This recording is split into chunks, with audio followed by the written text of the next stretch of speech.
Have you ever woken up feeling like you're already behind? Like the day has started without you, and you're just scrambling to catch up?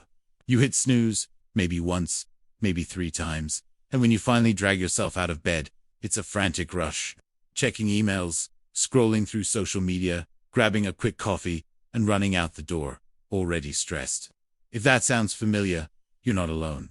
But what if I told you there's a better way? What if the key to a more productive, peaceful, and successful life isn't about working harder, but about starting smarter? And the painful truth is, no one ever taught you how powerful your mornings really are. We're taught math, science, history. But when did anyone ever teach us how to consciously design the first hour of our day? That first hour, that golden hour, sets the tone for everything that follows. It's the rudder that steers your entire day. Think about it. When you start your day in a reactive, chaotic state, you carry that energy with you. You're easily distracted, more likely to feel overwhelmed, and less equipped to handle challenges. But when you start your day with intention, with purpose, with calm, you become proactive. You're in control. You're setting yourself up for a win. So what does a powerful morning actually look like? It's not about waking up at 4 a.m. and running a marathon, unless that's your thing, and helps flush out toxins. It's like giving your internal engine a clean start. It's such a small change, but it makes a huge difference in how you feel, both physically and mentally. You'll feel more alert and clear-headed almost instantly. Next, let's talk about movement. I'm not saying you need to hit a high-intensity workout. It could be 5 minutes of simple stretching. It could be a gentle yoga flow, a brisk walk around the block, or even just some jumping jacks in your living room.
But it makes a huge difference in how you feel, both physically and mentally.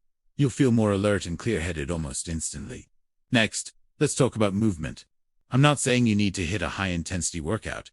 It could be 5 minutes of simple stretching. It could be a gentle yoga flow, a brisk walk around the block, or even just some jumping jacks in your living room. The goal is to get your blood flowing and wake up your body. Movement releases endorphins, which are natural mood boosters. It gets you out of your head and into your body. I want to say this with deep respect and sincerity. Thank you. Thank you for giving me your time, your attention, and for being here right now. I know how precious those things are, and I don't take a single second for granted. Today, I want to talk about something that's been on my mind a lot lately. It's about the journey, not just my journey creating these videos, but our journey together. When I first turned on a camera, I had no idea what to expect. I just had this feeling, this urge to share something, to connect with people who might be thinking and feeling the same things I was. I was nervous, honestly, pretty terrified. I worried if anyone would even listen, if my voice would just echo into an empty digital space. But then, something incredible happened. He showed up. The first comment, the first subscriber, the first message sharing how a video resonated with you. Each one was like a small light turning on in a dark room. Slowly, this space started to fill with light, with your light. It transformed from just me talking to a lens into a real community, and that's all because of you. We often hear about chasing big goals, hitting massive milestones, and aiming for the summit. And those things are great, they give us direction. But what we don't talk about enough is the space between those milestones, the day-to-day process, the small wins, the lessons learned from the things that don't work out. That's where the real magic is. It's in the consistent effort, the decision to show up even when you don't feel like it, the courage to try something new, knowing you might fail. I've learned so much from this process. I've learned that vulnerability isn't a weakness, it's the most powerful way to connect. Every time I've shared a struggle or a doubt, You've met me with empathy and support, and in turn, you've shared your own stories. It creates this beautiful cycle of shared humanity. We're all just trying to figure things out, and it's so much better when we don't have to do it alone. Think about something you're working on right now. Maybe it's a creative project, a fitness goal, learning a new skill, or improving a relationship. It can feel overwhelming, can't it? We see the finished product, the expert performance, the happy ending, and we forget about the thousands of hours and the countless tiny steps it took to get there. So, let's make a deal. Let's start celebrating the process. Let's celebrate the courage to start. Let's celebrate the discipline to continue. If you wrote one paragraph today, that's a win. If you went for a 10-minute walk, that's a win. If you practiced that new language for 5 minutes, that is a huge win. These small acts of showing up for yourself are the foundation upon which all great achievements are built.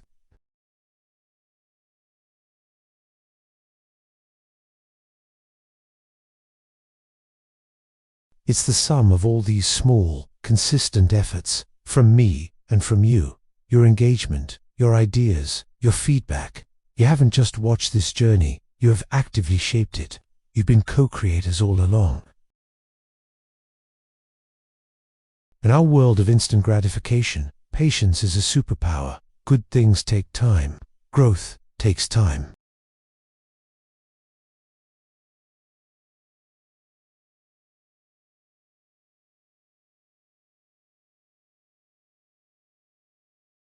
On those days, I want you to remember this. A tree's growth is silent and often invisible, but it is always happening. Just because you can't see the progress doesn't mean it isn't there. Trust the process. And please, be kind to yourself on this journey. The voice in our own head is often our harshest critic. We would never talk to a friend the way we sometimes talk to ourselves. So, give yourself the same grace and encouragement you would offer to someone you care about. Acknowledge your effort. Forgive your stumbles. Looking ahead, I am so incredibly excited for what's to come. I have so many ideas I want to explore with you, so many more conversations I want to have, but my core mission will always remain the same, to create a space where we can learn, grow, and feel a little less alone in this big, crazy world. A space where we celebrate not just the destination, but every single step of the beautiful, messy, wonderful journey. So once again, from the bottom of my heart, thank you. Thank you for being the most important part of this journey. Your support means more than you will ever know. If you've been with me for a while, thank you for your loyalty. If you're new here, welcome to the community. I'm so glad you're here. Let's keep building this thing together. Thank you for watching, and I can't wait to see you in the next one. Even before a single word is spoken, many of you listening right now are smiling on the outside, but bleeding on the inside. You wake up every morning carrying invisible weight. It's the weight of unspoken fears, of expectations you feel you can never meet, and the quiet ache of loneliness even when you're surrounded by people. You're a master of disguise, aren't you? You've perfected the art of the casual smile, the easy laugh, the confident nod. You say I'm fine so convincingly that even you start to believe it for a moment. But then the quiet returns. When the door closes and the world fades away, the mask comes off, and the reality of that weight presses down on you. It's exhausting, isn't it? This constant performance, the energy it takes to hold it all together, to be the strong one, the reliable one, the one who never complains. People see your successes, your accomplishments, the highlight reel you carefully curate for the world. They see the summit, but they have no idea about the climb. They don't see the moments of doubt, the nights you've stared at the ceiling wondering if you have what it takes to face another day. They don't see the tears you swallow back, or the silent screams that echo in the chambers of your heart. You feel like an imposter in your own life, waiting for someone to see through the facade and call you out. But at the same time, the thought of anyone seeing the real, struggling you is terrifying. So you carry on. You push through the fatigue. You silence the inner critic as best you can, and you put one foot in front of the other, because that's what you do. You're a survivor. But let me ask you this. What if surviving isn't the goal? What if thriving is? What if all that strength used to maintain the mask could be redirected into healing the wounds underneath? It's a scary thought, I know. Being vulnerable feels like standing in the middle of a battlefield without any armor. It feels like weakness. But I want to propose a different perspective. True strength isn't about never falling. It's about how you get back up. And sometimes, The bravest thing you can do is admit that you need a hand to help you rise. Think about it. We admire athletes who play through pain, heroes who sacrifice for the greater good. We celebrate resilience, but we often forget that resilience isn't built in isolation. An athlete has a team of coaches, trainers, and doctors. A hero has allies. Why do we believe our own battles must be fought completely alone? This idea that we must be entirely self-sufficient is one of the most damaging myths we tell ourselves. It's a lie that isolates us, that convinces us our struggles are unique and shameful. They are not. Your pain is valid. Your struggle is real, and you are not alone in it. Far from it. That invisible weight you're carrying, millions of others are carrying it too, each believing they're the only one. The first step, and often the hardest, is simply acknowledging the truth to yourself. Say it out loud, even if it's just a whisper in an empty room. I am not okay. I am struggling. I am hurting. Let those words hang in the air. Feel the power in that admission. It's not a confession of failure.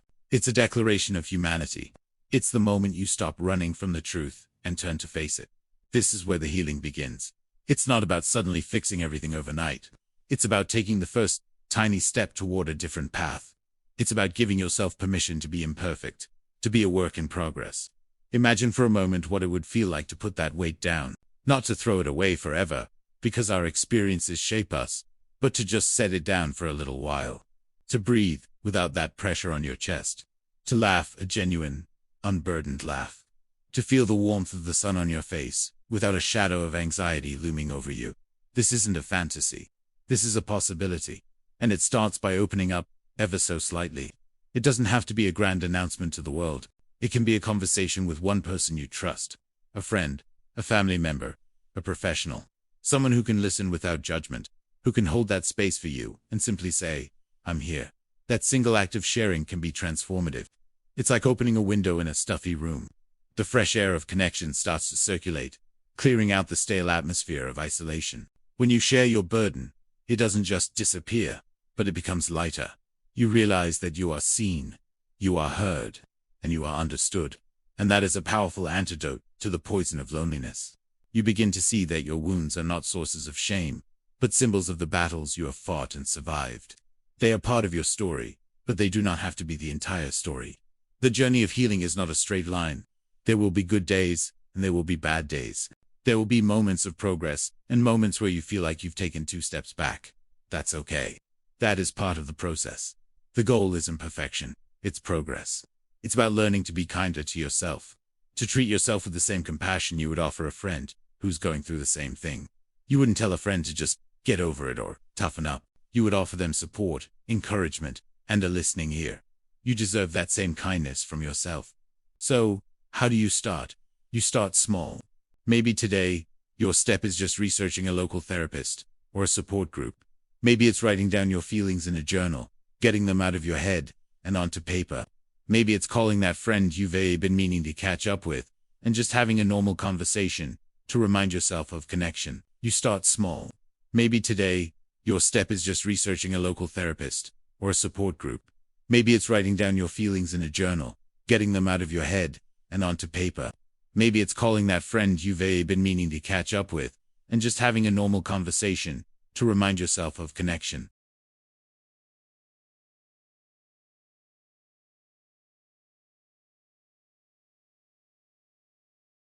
Use it to fight for your own peace of mind. Use it to advocate for your own needs. Use it to build a life where you don't just look happy on the outside, but you feel a genuine sense of contentment on the inside. A life where the smile you show the world matches the one in your heart. This is not selfish. It is essential. You cannot pour from an empty cup. By taking care of yourself, you become a better friend, a better partner, a better parent, a better human. So to everyone listening who feels that invisible weight, who is bleeding on the inside while smiling on the outside, I see you. Your struggle is not invisible to me. And I want you to know that there is hope. There is help. And there is a future where that weight is no longer your entire world. It begins with a brave choice to acknowledge your pain and the even braver choice to ask for help. If you're struggling, please know that resources are available. Talking to a mental health professional can provide you with tools and support. You can find resources through organizations like the National Alliance on Mental Illness, or by searching for mental health services in your area. Your journey to healing is yours to walk, but you don't have to walk it alone. Thank you for listening. Take care of yourself. And please subscribe for more content that supports your journey. Do you ever feel like your faith is just ... tired? You believe in God, you really do. You pray, you go to church, you try to live right, but some days it feels like you're running on empty. The world keeps throwing things at you. Stress at work, family problems, financial worries, the constant barrage of bad news, and it feels like your spiritual energy is just completely drained. It's a strange and lonely place to be, isn't it? To hold on to this deep belief in your heart, yet feel so disconnected, so weary in your soul. You might even feel a little guilty about it. I should be stronger, you tell yourself. My faith should be enough. But what if this spiritual exhaustion isn't a sign of weak faith, but a sign that you're human? Life is demanding. It pulls us in a million different directions, and it's easy to get stretched thin. It's that we've forgotten to plug back in and recharge. And when you're in that state of burnout, even simple acts of faith can feel like lifting 1,000 pounds. The good news is, you're not alone in this feeling. In fact, some of the most powerful figures in the Bible experienced moments of profound weariness and doubt. Think about Elijah. Here's a mighty prophet of God who called down fire from heaven. But right after this incredible victory, it's that we've forgotten to plug back in and recharge. And when you're in that state of burnout, even simple acts of faith can feel like lifting 1,000 pounds. The good news is, you're not alone in this feeling. In fact, some of the most powerful figures in the Bible experienced moments of profound weariness and doubt. Think about Elijah. Here's a mighty prophet of God who called down fire from heaven. But right after this incredible victory, he was so exhausted and afraid that he ran into the wilderness and asked God to just let him die. He was spiritually and emotionally spent. Or what about the disciples, who, after a long day with Jesus, fell asleep in the Garden of Gethsemane when he asked them to pray? They weren't bad people, they were just tired. Their spirits were willing, but their flesh was weak. If these spiritual giants could feel this way, it's okay for us to feel this way, too. It doesn't mean your faith has failed. It simply means you need to rest. So, how do we recharge when we feel this way? The first step is to give yourself permission to be tired. Stop beating yourself up for not being a spiritual superhero 24/7. God knows your frame. He remembers that you are dust. He understands your limits better than you do. Instead of pushing through with sheer willpower, which often just leads to more burnout, try stepping back. It's okay to admit, God, I'm exhausted. I have nothing left to give right now. This honesty is actually a profound act of faith. It's coming to God as you are, not as you think you should be. Which is often where his strength is most perfectly displayed. When we're overwhelmed, we often think we need to do more, pray more, read more, serve more. But sometimes, what we really need is to do less, but with more intention.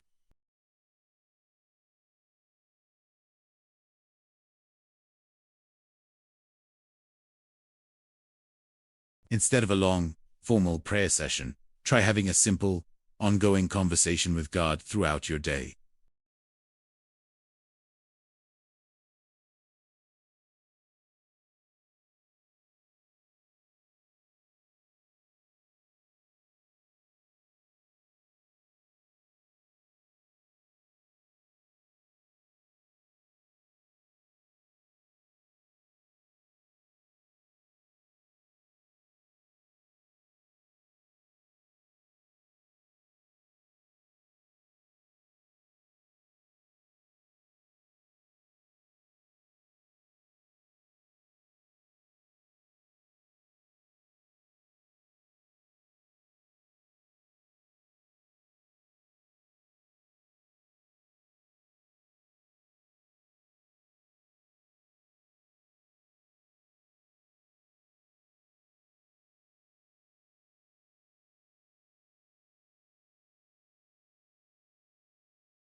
or talk to a counselor about the anxiety you're feeling.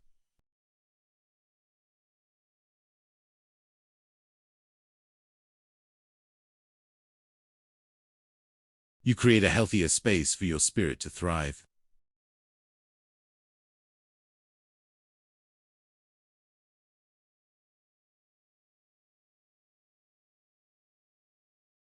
Your relationship with God isn't based on your performance. It's not about how energetic your prayers are, or how consistently you feel on fire for Him. It's based on His unshakable, unconditional love for you. On your most tired day, when you feel like a complete failure, His grace is still sufficient. He loves you just as much in your weariness as He does in your moments of strength. So rest in that. Stop striving and just rest in His presence. The Bible says, "Come to me, all you who are weary and burdened, and I will give you rest." That's not a command, it's an invitation. He's not asking you to muster up the strength to come to Him. He's inviting you to come, weariness and all, and let Him be your strength. Let Him be your rest. Your faith isn't broken. It's just tired, and that's okay. Give yourself grace. Simplify your spiritual practices. Connect with nature and community, and most importantly, rest in the loving arms of a God who understands. He's not disappointed in you. He's waiting with open arms to give you the rest your soul so deeply craves. Thanks so much for watching. If this resonated with you, let me know in the comments. I'd love to hear how you handle spiritual fatigue. And don't forget to subscribe for more conversations like this. See you next time.